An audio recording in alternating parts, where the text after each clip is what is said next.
Hello students, welcome to the Real Academy.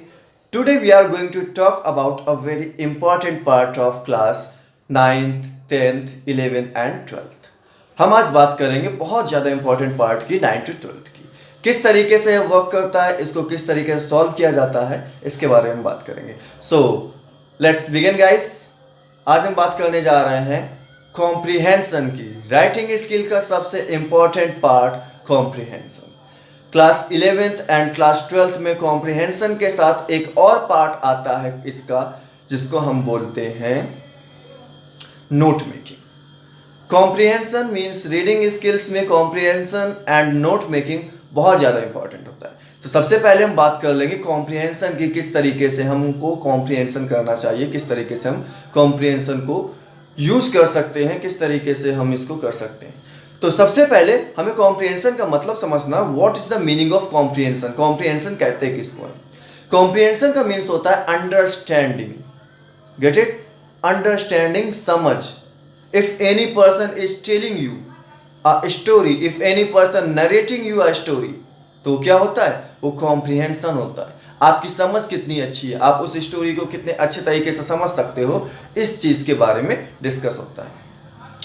Suppose that आपको किसी ने कोई स्टोरी सुनाई और आप उस स्टोरी को कितने अच्छे तरीके से समझते हो, ये कैसे पता चलेगा कि आपने स्टोरी समझी या नहीं? जैसे कि टीचर ने आपको क्लास में कोई भी चैप्टर रीड कराया, सारे बच्चों ने उस चैप्टर को रीड कर लिया, बट टीचर को कैसे पता चलेगा कि कौन सा स्टूडेंट कितना समझ सका उस चैप्टर को? किस स्टूडेंट्स को प्रॉब्लम नहीं हुई समझने में और किस स्टूडेंट्स को बहुत ज़्यादा तकलीफ हुई उस चैप्टर को गेन करने में, उस चैप्टर को ऑब्जर्व करने में, उस चैप्टर को समझने में। इसको हम कैसे फाइंड आउट करेंगे? तो यहां पर एक ऑप्शन होता है क्वेश्चन एंड आंसर का। अगर आपके पास उसी टॉपिक से रिलेटेड क्वेश्चन आंसर्स दिए जाए, आते हैं, पूछे जाते हैं, तो आप जिस हिसाब से अपना आंसर लिखते हो उसके अकॉर्डिंग एक टीचर या फिर जो नरेटर है वो इवेल्युएट कर लेता है कि आपने कितना अच्छा आंसर दिया। क्लियर?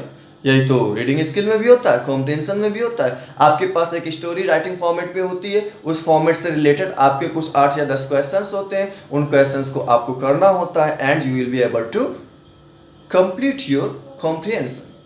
और जब उसके मार्क्स आते हैं, जब उसका एवेल्युएशन होता है, तो पता चलता है कि किस तरीके से आपने क्वेश्चन को किया था और आपने कैसे आंसर लिखे हुए थे।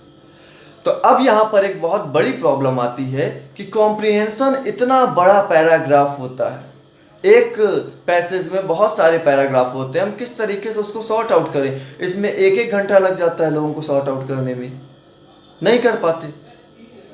1500 वर्ड्स का कॉम्प्रिहेंशन आता है, 1200 वर्ड से 1800 वर्ड्स के बीच का कॉम्प्रिहेंशन आता है, और जब उसको करने बैठते हैं तो बोलते हैं बहुत ज़्यादा टाइम ले लिया, इतना टाइम में तो हमारा पूरा पेपर निकल जाएगा, किस तरीके से हम क्वेश्चन को सॉर्ट आउट करेंगे?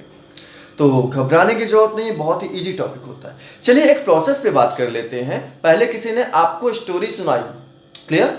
किसी पर्सन ने आपको स्टोरी नरेट की, आपने उस स्टोरी को सुना, इसके बाद उस पर्सन ने आपसे स्टोरी के क्वेश्चन आंसर पूछे, तो आप स्टोरी को फिर से रिज्यूम करोगे, फिर से रिकॉल करोगे, फिर से सोचोगे स्टोरी क्या थी, क्वेश्चन आंसर क्या थे, और फिर आप आंसर देने का ट्राई करोगे। बट अगर आपको पहले से ही क्वेश्चंस दे दिए जाए कि ये भैया 8 क्वेश्चन हैं, ये इस स्टोरी से बिलोंग करते हैं, और जब मैं स्टोरी बताऊं तो इन क्वेश्चंस को देख लेना कि इन क्वेश्चंस के आंसर स्टोरी में कहां पर है, और उसी तरीके से आंसर दे देना। तो अगर कोई क्या पूछने वाला है ये हमको पहले से पता है, तो हम उसके आंसर इजीली दे देंगे या नहीं दे देंगे? हमारे पास 8 क्वेश्चंस हैं या 10 क्वेश्चंस हैं, और सामने वाले ने उसी स्टोरी रिलेट की, जो स्टोरी उन्होंने नरेट की, उसी स्टोरी से रिलेटेड वो क्वेश्चंस हैं, तो जैसे ही आंसर हमें मिलेगा हम उस आंसर को टिक कर लेंगे, है ना? ऐसे कर सकते हैं ना? तो जब भी हम कॉम्प्रिहेंशन करते हैं तो एक चीज का याद रखना है, इसको किस तरीके से करेंगे? पहले आप 2 बार सारे क्वेश्चंस को पढ़ लीजिए ठीक तरीके से, कॉन्सेंट्रेटिव तरीके से। जब आपने क्वेश्चंस पढ़े तो हर एक क्वेश्चन को 2 बार पढ़िए, ठीक है? और फिर आप पैसेज पढ़ना शुरू कीजिए। जहां पर आपको क्वेश्चन का आंसर मिले वहां पर आप उस आंसर को देख लो, टिक कर लो, अंडरलाइन कर लो। इस तरीके से आप क्या करोगे? अपने क्वेश्चन के आंसर्स को इजी तरीके से कंप्लीट करोगे। सपोज दैट एक कॉम्प्रिहेंशन पैसेज को पढ़ने के लिए आपको 5 से 7 मिनट का या 8 मिनट का या 10 मिनट का टाइम लगता है, ठीक है।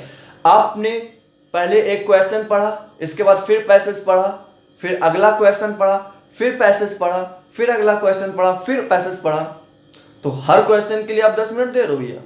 8 क्वेश्चन 80 मिनट, 10 क्वेश्चन 100 मिनट, 1.5 घंटे से ज्यादा का टाइम ले रहे हो आप एक पैसेज को कंप्लीट करने के लिए। पॉसिबल है? पूरा क्वेश्चन पेपर कर पाओगे ना? अच्छा प्रोसेस, आपने एक बार क्वेश्चन आंसर्स पढ़े, दोबारा आपने क्वेश्चंस को पढ़ा, इसके बाद फिर से आपने पैसेज पढ़ा, और फिर क्या करोगे आप? पेंसिल लेकर के जहां पर आंसर है उनको हमने टिक कर लिया और बहुत आसानी से हमने इस पैसेज को कंप्लीट कर लिया। क्लियर? अब कितने टाइप के कॉम्प्रिहेंशन पैसेज आते हैं? ये 3 टाइप के आएंगे। कितने टाइप के? 3 टाइप के। क्लियर? पहला होता है फैक्चुअल। कैसा होता है? पहला फैक्चुअल, दूसरा होगा डिस्क्रिप्टिव, तीसरा होगा लिटरेरी। 3 तरह के पैसेज होंगे, factual, descriptive and literary. Factual passage किसी ना किसी स्टोरी से रिलेट कर रहा होगा, ठीक है। डिस्क्रिप्टिव पैसेज, अब यहां पर ये लॉजिकल होता है, फैक्ट्स पे वर्क करता है। डिस्क्रिप्टिव जो होता है वो लॉजिकल होगा और फैक्ट्स पे वर्क करेगा। एंड लिटरेरी, ये तो भैया आपकी किस्मत पे ही डिपेंड करता है। अगर आपकी किस्मत अच्छी है, हाँ, चैप्टर पढ़ लेते हैं वो समझ आ जाता है, लेकिन जब पोएट्री पढ़ने बैठते हैं तो दिमाग बिल्कुल ब्लैंक, माइंड कंप्लीटली ब्लैंक, अब समझ नहीं आता कैसे करें। तो जब भैया आपको पोएट्री समझ नहीं आती है तो आप ये पैसेज कैसे कर पाओगे? तो इसके लिए आपको पोएट्री में भी अच्छी खासी पकड़ बनानी पड़ेगी, क्योंकि लिटरेचर जो पार्ट होता है वो प्रोज एंड पोएट्री दोनों को मिक्सअप करके बनाया जाता है। क्लियर?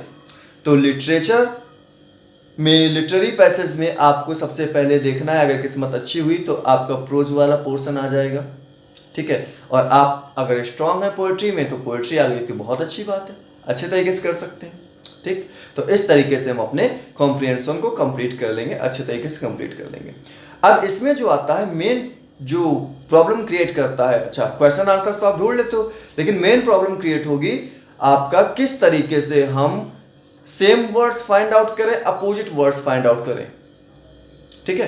तो जब सेम वर्ड फाइंड आउट करना होता है तो एक चीज याद रखिएगा कि जैसे हम बात करते हैं गुड, गुड मीन्स क्या होता है? अच्छा, ठीक है। डिलीशियस मीन्स क्या होता है? किसी ने पूछा कि ये आइसक्रीम कैसी लगी आपको? बहुत ज़्यादा अच्छी थी, हिंदी में डिलीशियस। फिर किसी ने पूछा कि यह गाना कैसा था? How was this song? You said it was very good, very nice.